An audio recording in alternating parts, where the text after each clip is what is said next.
Number of girls is 4 more than the number of boys.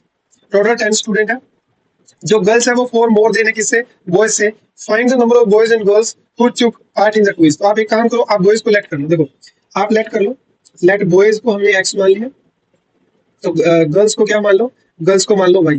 तो according to question अगर तुम देखोगे तो पहली सिचुएशन तो यही है कि टोटल स्टूडेंट कितने हैं, 10 है। तो पहला तो हमको बेटा मिल गया कि एक्स प्लस वाई 10 है।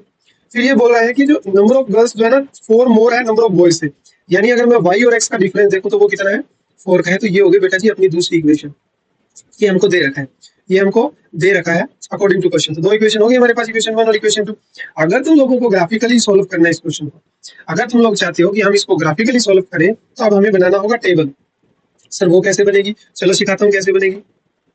फ्रॉम इक्वेशन 1, इक्वेशन 1 में तुम लोगों को क्या दिया हुआ है, एक्स प्लस वाई बराबर 10। यहाँ से एक वेरिएबल में इसको कन्वर्ट करो, तो एक्स की वैल्यू हो जाएगी 10 माइनस में वाई। अब एक काम करो, टेबल बनाओ, टेबल बनाओ यहाँ पे। उस टेबल में दो वैल्यू लिखो, एक एक्स लिखो और एक वाई लिखो, यानी दो रो बनाओ, एक एक्स होगी और एक वाई होगा। ठीक बात है।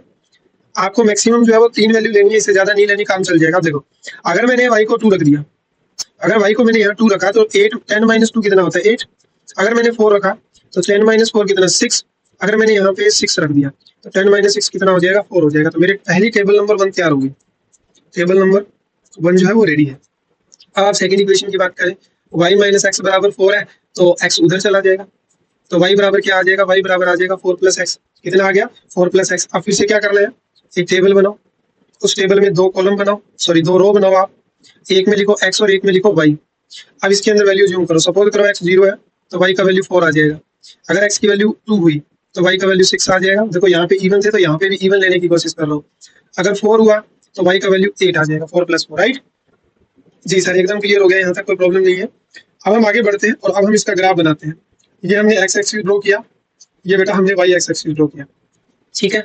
अब एक बार जरा इसको देख लो टेबल को, जो टेबल है उसमें मैक्सिमम वैल्यू 8 तक है और इवन है 2 2 के मल्टीपल है। तो अगर मैं ग्राफ ड्रॉ करने जा रहा हूँ तो मैं वैल्यू भी इनके अकॉर्डिंग ही यहाँ पे अज्यूम करूंगा।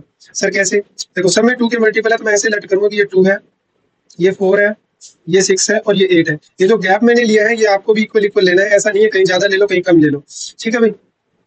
इधर भी हम वैसे ही करेंगे, जैसे ये 2 हो गया, ये 4 हो जाएगा, ये 6 हो जाएगा और ये 8 हो जाएगा, क्योंकि मैक्सिमम 8 है। आप इधर भी बना सकते हो, वैसे तो नेगेटिव है नहीं, लेकिन अगर बनाओगे तो अच्छी बात है, अच्छा लगता है अगर हम कंप्लीट बनाते हैं कोई चीज को। -2, -4, -6 और -8। चलिए टेबल नंबर 1 और टेबल नंबर 2 है हमारे पास। तो टेबल 1 के लिए सबसे पहले हम लाइन को ड्रॉ करते हैं। तो पहले x की वैल्यू 8 तो y 2, ये x 8 है तो y 2 पॉइंट आएगा यहाँ पे कहीं,